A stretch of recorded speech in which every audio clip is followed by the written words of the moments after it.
How we doing? Good. How are you? You all right, Coach? All right. Just whenever you're ready, saddle mount. Rock and fire. What have you seen from the Husky position so far? Yeah. The Husky position is such a critical spot for us because you're really asking a guy with a dynamic skill set, right, to do a lot of different things. He's got to play man, he's got to play zone, he's got to be able to rush off the edge, he's got to be able to fit in the box from time to time.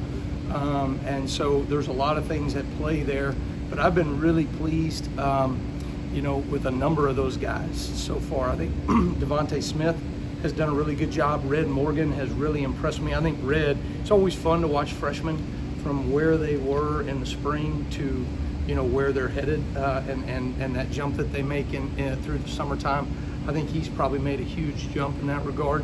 And then I've been pleased with some of the things I've seen from Kane Wommack as well. Coming from another institution, learning all the things that he needed to learn. He's really taken that extra step in the summertime here to be able to do that, so that he can go execute it at the level that we need to. When you have a lot of new guys in the secondary, do you try to cross-train them at Husky or just have them focus on one position? No, that's a good question. I mean, you nowadays you really see this in the NFL, right? I mean, heck, Brian Branch is a great example of that. I mean, people are really trying to get a nickel, right, a Husky nickel type player, down in and down out, and you almost have to recruit or draft to that position specifically.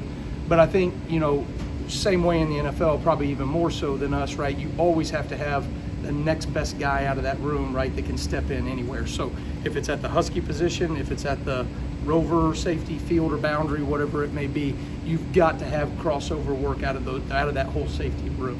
You mentioned having maybe 3 starters at the inside linebacker position. Is there any way that you think you could see all 3 of those guys, Boston, Campbell, and Jefferson, on the field at the same time as packages? I think there's, I think when you look at that position, right, you've got to find ways to get people like that on the field, right? We have 3 starter type players, right? And so, we're always going to look at packages and ways that we can say, okay, when they come out in this personnel grouping, we'd love to find a way to get these guys out there on the field.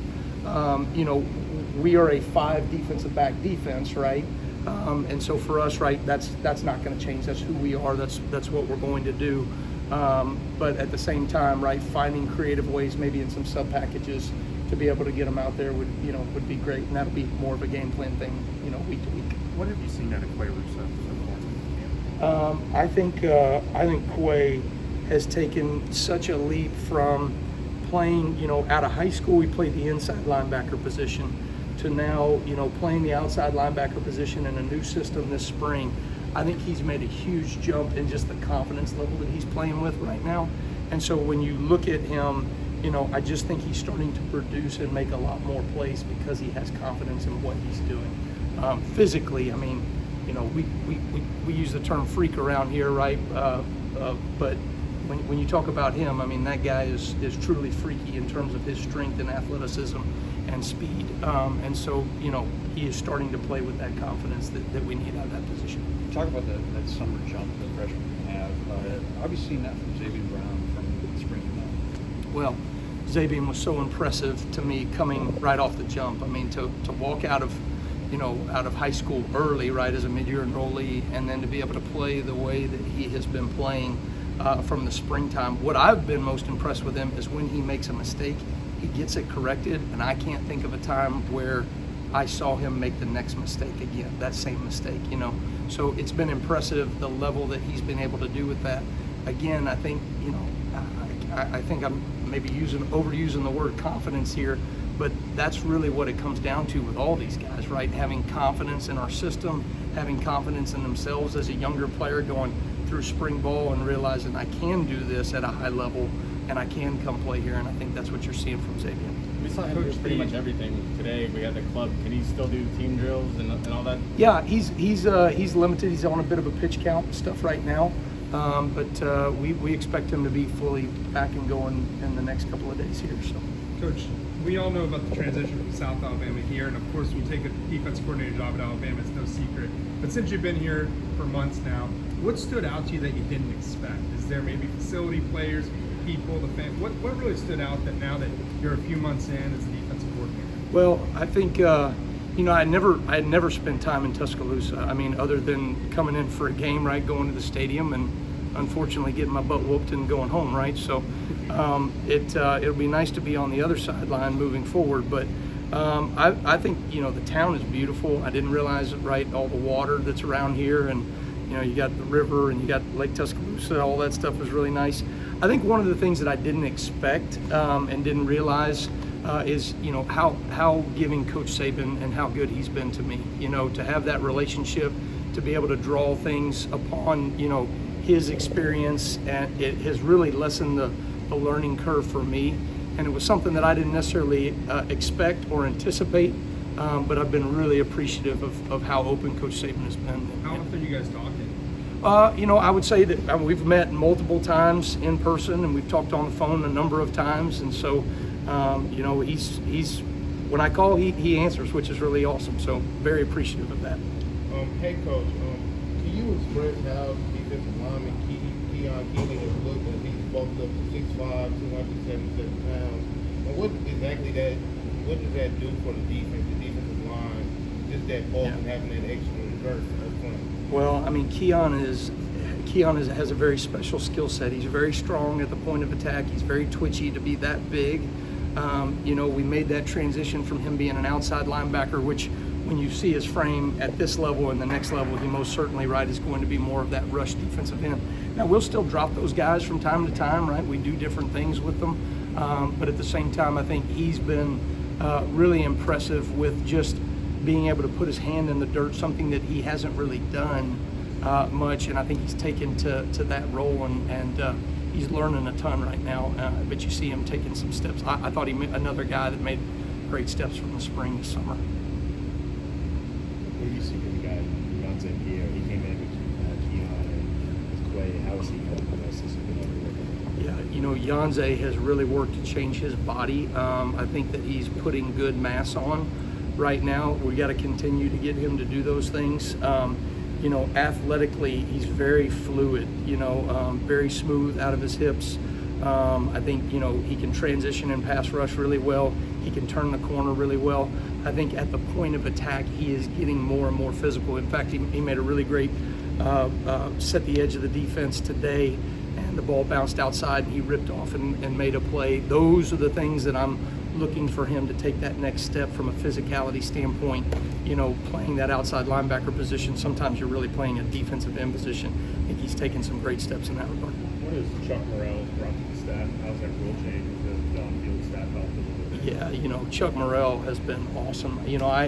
I obviously, through my relationship with Kalen over the years, have always known about Chuck and heard about Chuck, but getting to work with him firsthand, he is an absolute pro, a brilliant defensive mind, does a tremendous job with those linebackers. He spends a great bit of the time with those guys, and to me, it has been great.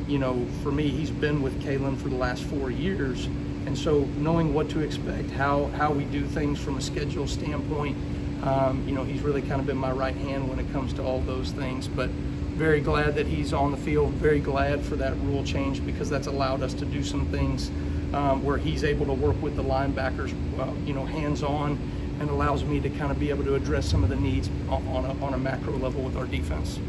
Coach, staying with the linebacker position, can you just express what you've seen out of players like the Jeremiah Alexanders of the world, their development through 5 practices and what they're doing so far? Yeah. Jeremiah has taken some great steps forward from the springtime.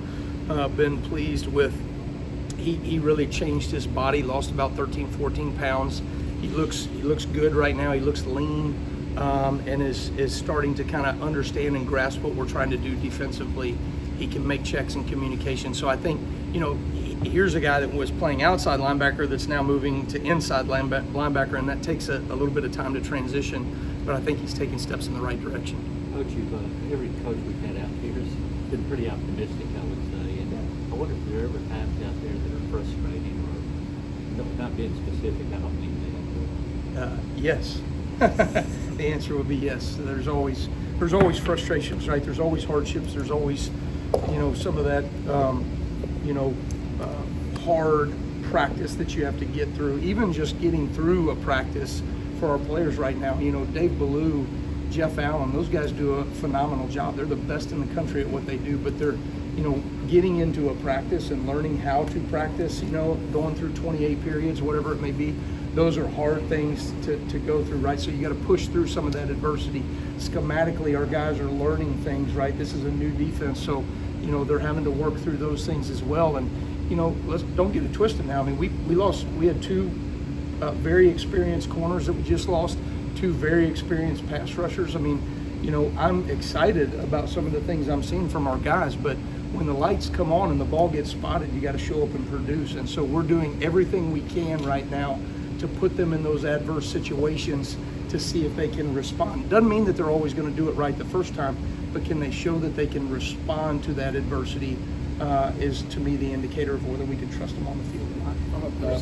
From a personality standpoint, how would you differ from Keion in terms of maybe just your style as a coach?